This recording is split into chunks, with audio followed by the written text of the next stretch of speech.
Assalamualaikum warahmatullahi wabarakatuh. Selamat pagi Prof Mega dan teman-teman semuanya. Kami dari kelompok 7 atas nama Anton Saputra dan Mbak Harmiarani akan mempresentasikan tentang perennialisme, esensialisme, dan rekonstruksionisme. Berikut penjelasannya.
Perennialisme.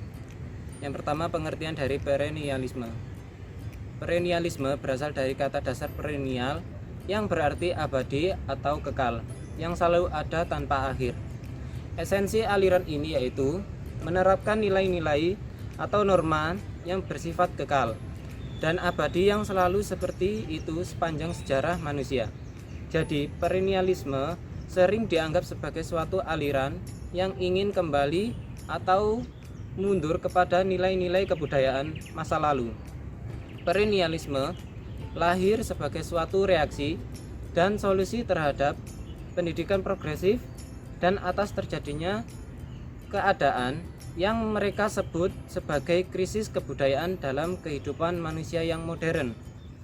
Untuk mengatasi hal tersebut, aliran ini menggunakan kembali nilai-nilai atau prinsip-prinsip umum yang telah menjadi pandangan hidup manusia yang kuat, kukuh pada zaman kuno dan pada abad pertengahan. Bagian selanjutnya saya akan menjelaskan tokoh-tokoh perennialisme. Di sini ada 3 tokoh yang mendasari aliran perennialisme. Yang pertama yaitu Plato, yang kedua Aristoteles, dan yang ketiga yaitu Thomas Aquinas. Nah, yang pertama kita akan membahas yaitu menurut Plato. Menurut Plato, manusia secara kodrat memiliki 3 potensi, yaitu nafsu, kemauan, dan pikiran. Pendidikan seharusnya berorientasi pada 3 potensi tersebut dan juga kepada masyarakat, sehingga kebutuhan yang ada pada masyarakat dapat terpenuhi. Manusia yang besar potensi pikirannya, inilah manusia yang berada pada posisi kelas pemimpin atau yang mempunyai kelas sosial tinggi. Manusia yang dominan potensi kemauannya merupakan manusia yang dikategorikan sebagai kelas prajurit atau menengah. Dan manusia yang dominan potensi nafsunya merupakan rakyat jelata atau kaum pekerja. Tokoh yang kedua yaitu Aristoteles. Aristoteles menganggap pembinaan kebiasaan sebagai dasar, terutama dalam pembinaan kesadaran, disiplin atau moral. Harus melalui proses permulaan dengan kebiasaan di waktu muda. Secara ontologis, ia menyatakan bahwa sifat atau watak anak lebih banyak potensial, sedangkan guru lebih banyak mempunyai aktualitas. Bagi Aristoteles, tujuan pendidikan adalah kebahagiaan. Untuk mencapainya, maka jasmani, emosi, dan intelek harus dikembangkan secara seimbang. Selanjutnya, tokoh yang terakhir yaitu Thomas Aquinas. Menurut beliau, seperti halnya Plato dan Aristoteles, tujuan pendidikan yaitu diinginkan oleh Thomas Aquinas adalah sebagai usaha mewujudkan kapasitas yang ada dalam individu agar menjadi aktualitas, aktif, dan nyata. Tingkat aktif dan nyata ini timbul bergantung dari kesadaran yang dimiliki oleh tiap-tiap individu. Bagian selanjutnya yaitu aspek ontologi, epistemologi, dan aspek aksiologi pada aliran perennialisme. Yang pertama yaitu aspek ontologi. Pada aspek ontologi perennialisme terdiri dari pengertian-pengertian seperti benda individual, esensi, dan aksiden. Benda individual di sini adalah benda sebagaimana yang tampak di hadapan manusia dan yang ditangkap oleh panca indera seperti batu dan rumput. Nah, esensi dari sesuatu adalah kualitas yang menjadikan atau menyebabkan benda itu lebih intrinsik daripada fisiknya. Seperti manusia ditinjau dari esensinya adalah makhluk. Sedangkan aksiden adalah keadaan-keadaan khusus yang dapat berubah-ubah dan sifatnya kurang penting dibandingkan dengan yang esensial. Misalnya, orang yang suka bermain seperti sepatu roda atau suka berpakaian bagus. Yang selanjutnya yaitu aspek epistemologi. Pada aspek epistemologi menurut perennialisme, ilmu pengetahuan adalah segala sesuatu yang dapat diketahui dan nyata. Sedangkan hal yang dapat diketahui dan nyata itu adalah apa yang terlindung dengan kepercayaan. Jadi, jika seseorang mempercayai adanya sesuatu hal, maka hal itu adalah sesuatu yang nyata dan dapat diketahui.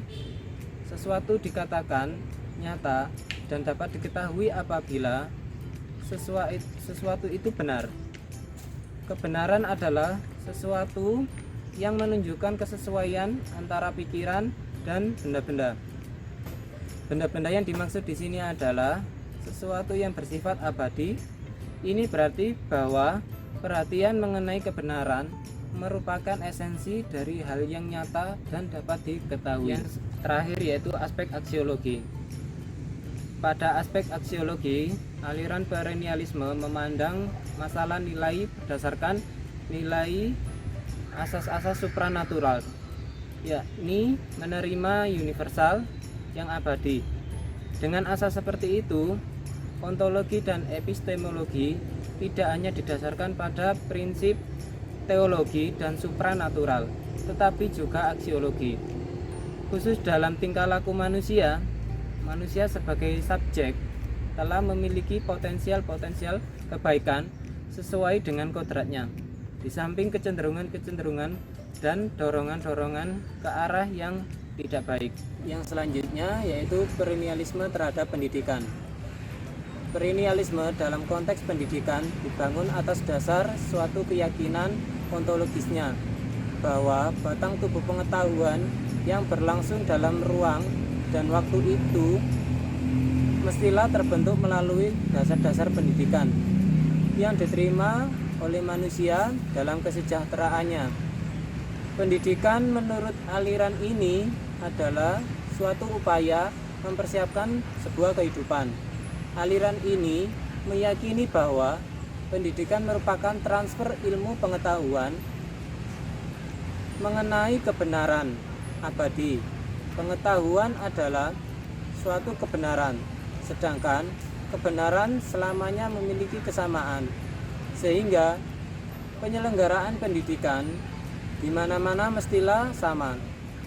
Pandangan perennialisme dalam pendidikan yaitu bahwa pendidikan harus berdasarkan pada nilai-nilai luhur, norma, dan agama.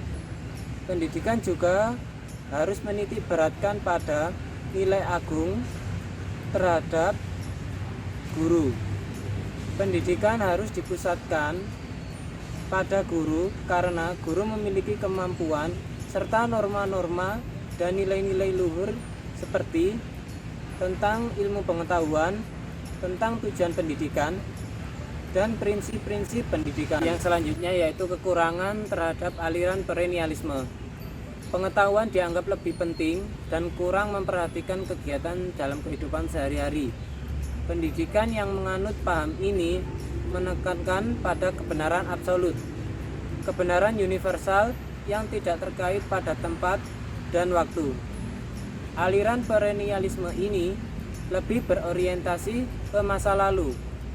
Perennialisme juga kurang menerima adanya perubahan-perubahan karena menurut mereka perubahan banyak menimbulkan kekacauan, ketidakpastian, dan ketidakteraturan, terutama dalam kehidupan moral, intelektual, dan sosiokultural. Dalam pendidikan perennialisme, siswa menjadi orang yang mementingkan diri sendiri. Ia menjadi manusia yang tidak memiliki self-disiplin dan tidak mau berkorban demi kepentingan umum. Baik, yang selanjutnya saya akan menjelaskan mengenai aliran esensialisme. Yang pertama yaitu pengertian esensialisme. Secara etimologi, esensialisme berasal dari bahasa Inggris yakni esensial dan isme. Esensial yaitu inti atau pokok dari sesuatu, sedangkan isme berarti aliran, mazhab atau paham. Menurut Bramel, bahwa esensialisme ialah aliran yang lahir dari perkawinan dua aliran dalam filsafat, yakni idealisme dan realisme. Esensialisme adalah pendidikan yang didasarkan kepada nilai-nilai kebudayaan yang telah ada sejak peradaban umat manusia. Aliran esensialisme bersumber dari filsafat, idealisme, dan realisme. Sumbangan yang diberikan keduanya bersifat eklektik, artinya dua aliran tersebut bertemu sebagai pendukung esensialisme yang berpendapat bahwa pendidikan harus bersendikan nilai-nilai yang dapat mendatangkan kestabilan. Menurut esensialisme, pendidikan harus bertumpu pada nilai-nilai yang telah teruji ketangguhannya dan kekuatannya sepanjang masa, sehingga nilai-nilai yang tertanam dalam warisan budaya atau sosial adalah nilai-nilai kemanusiaan yang terbentuk secara berangsur-angsur melalui kerja keras dan susah payah selama beratus tahun. Yang selanjutnya yaitu tokoh-tokoh aliran esensialisme. Yang pertama yaitu George Wilhelm Friedrich Hegel pada tahun 1770 sampai 1831. Menurut Hegel, mengemukakan adanya sintesa antara ilmu pengetahuan dan agama menjadi suatu pemahaman yang menggunakan landasan spiritual. Hegel mengemukakan pula bahwa sejarah adalah manifestasi dari berpikirnya Tuhan. Tuhan berpikir dan mengadakan ekspresi mengenai pengaturan yang dinamis mengenai dunia dan semuanya nyata dalam arti spiritual. Oleh karena itu, Tuhan adalah sumber dari gerak, maka ekspresi berpikir juga merupakan gerak. Tokoh yang selanjutnya yaitu George Santayana pada tahun 1863 sampai 1952. Menurut George Santayana, memadukan antara aliran idealisme dan aliran realisme dalam suatu sintesa dengan mengatakan bahwa nilai itu tidak dapat ditandai dengan suatu konsep tunggal, karena minat, perhatian, dan pengalaman seseorang menentukan adanya kualitas tertentu. Walaupun idealisme menjunjung asas otoriter atau nilai-nilai, namun juga tetap mengakui bahwa pribadi secara aktif bersifat menentukan nilai-nilai itu atas dasar dirinya sendiri atau lebih memilih melaksanakan. Tokoh yang selanjutnya yaitu Johann Friedrich Hilbert pada tahun 1776 sampai 1841. Menurut Hilbert mengatakan bahwa tujuan pendidikan adalah menyesuaikan jiwa seseorang dengan kebijaksanaan Tuhan. Artinya, adanya penyesuaian dengan hukum kesusilaan. Proses untuk mencapai tujuan pendidikan itu disebut pengajaran. Yang terakhir yaitu William T. Harris pada tahun 1835 sampai 1909. Menurut William, tugas pendidikan adalah menjadikan terbukanya realitas berdasarkan susunan yang tidak terelakkan dan bersendikan ke kesatuan spiritual. Sekolah adalah lembaga yang memelihara nilai-nilai yang turun-temurun dan menjadi penuntun penyesuaian orang terhadap masyarakat. Yang selanjutnya yaitu aspek ontologi, epistemologi, dan aksiologi pada aliran esensialisme. Yang pertama yaitu aspek ontologi. Sifat yang menonjol dari ontologi yaitu suatu konsep bahwa dunia ini dikuasai oleh tata yang tiada celah, yang mengatur dunia beserta isinya dengan tiada celah pula. Ini berarti bagaimanapun bentuk, sifat, kehendak, dan cita-cita manusia haruslah disesuaikan dengan tata tersebut. Yang kedua yaitu aspek epistemologi. Pada kacamata realisme, masalah pengetahuan ini manusia adalah sasaran pandangan sebagai makhluk yang padanya berlaku hukum yang mekanis, sedangkan menurut idealisme, pandangan mengenai pengetahuan bersendikan pada pengertian bahwa manusia adalah makhluk yang adanya merupakan refleksi dari Tuhan dan timbul dari hubungan antara makrokosmos dan mikrokosmos.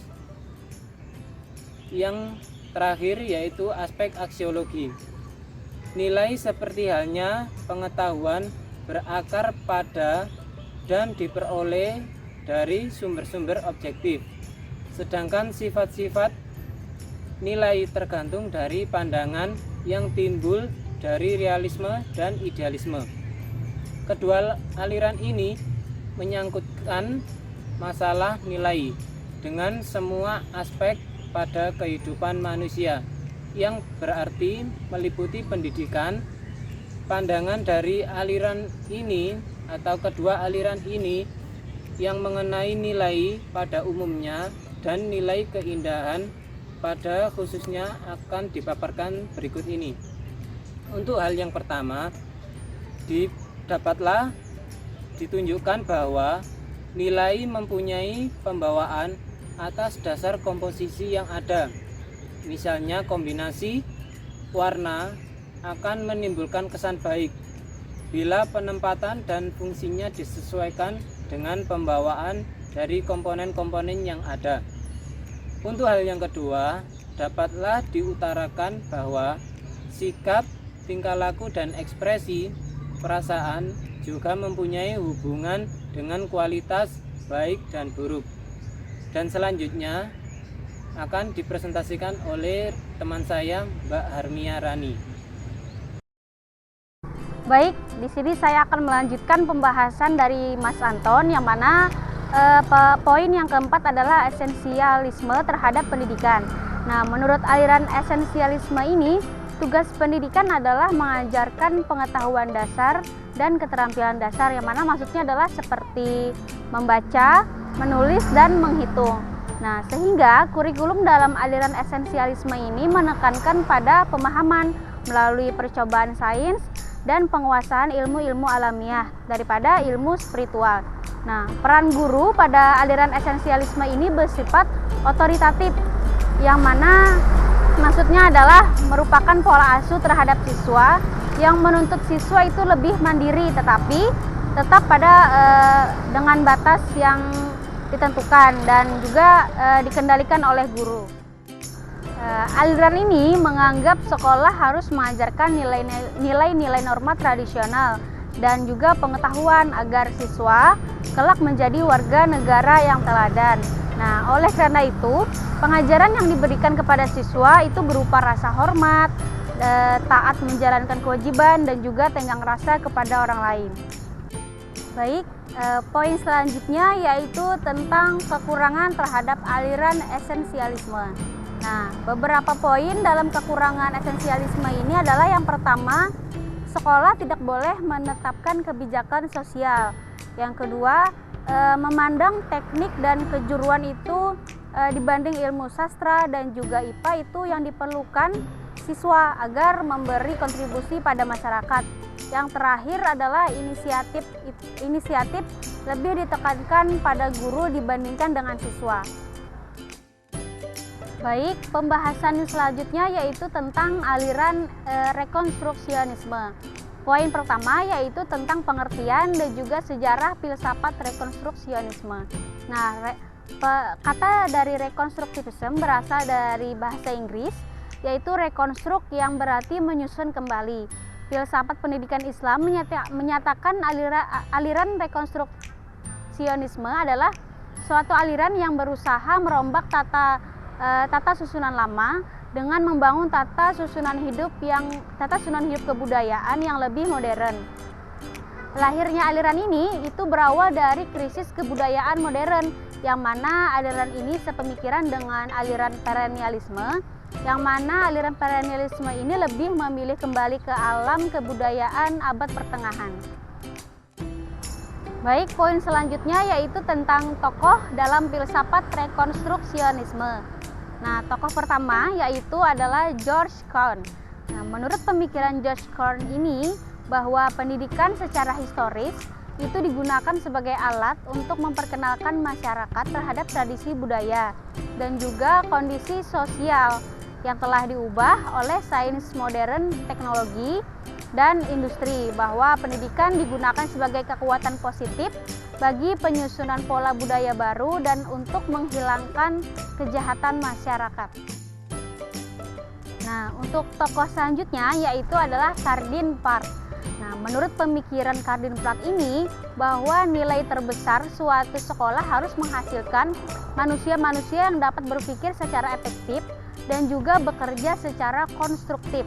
Nah, yang saat bersamaan dapat membuat suatu dunia yang lebih baik dibandingkan dengan sekarang ini untuk hidup di dalamnya. Jadi maksudnya adalah aliran rekonstruksionisme ini lebih menekankan pada kehidupan masa yang akan datang. Nah, untuk tokoh yang terakhir yaitu tokoh yang bernama Paulo Freire. Nah, menurut pemikiran Paulo Freire ini, bahwa pendidikan adalah yang memanusiakan manusia, karena hal ini didasari dan juga pandangannya melihat kenyataan manusia mengalami proses penindasan yang tersistematis. Selain itu, pendidikan harus membebaskan manusia dari perlakuan-perlakuan yang membelenggu dan cenderung menginjak-injak kemanusiaan atau merendahkan manusia. Baik, pembahasan yang ketiga kali ini adalah tentang pemikiran aliran filsafat rekonstruksionisme dalam bidang pendidikan. Nah, dalam filsafat pendidikan, aliran rekonstruksionisme merupakan suatu aliran yang berusaha merombak tata susunan lama dengan membangun tata susunan hidup kebudayaan yang bercorak modern. Nah, beberapa hal dalam bidang pendidikan itu, yang pertama, pandangan secara ontologi. Nah, aliran rekonstruksionisme memandang bahwa realita itu bersifat universal, di mana realita itu ada di mana-mana dan juga sama di setiap tempat. Nah, untuk pandangan yang kedua itu pandangan secara epistemologis. Aliran ini lebih merujuk kepada pendapat aliran pragmatisme dan juga aliran perennialisme. Nah, menurut aliran ini, untuk memahami realita itu memerlukan suatu asas tahu. Maksudnya, kita tidak mungkin memahami realita ini tanpa melalui proses pengalaman dan juga hubungan dengan realita terlebih dahulu melalui penemuan ilmu pengetahuan. Nah, karenanya baik indera maupun rasio sama-sama berfungsi membentuk pengetahuan yang sesungguhnya. Nah, pandangan yang terakhir yaitu pandangan secara aksiologis. Dalam pandangan ini, manusia sadar ataupun tidak sadar telah melakukan proses penilaian yang merupakan kecenderungan manusia. Nah, hakikat manusia adalah emansipasi potensial yang berasal dari Tuhan. Atas dasar pandangan inilah tinjauan tentang kebenaran dan juga keburukan dapat diketahui.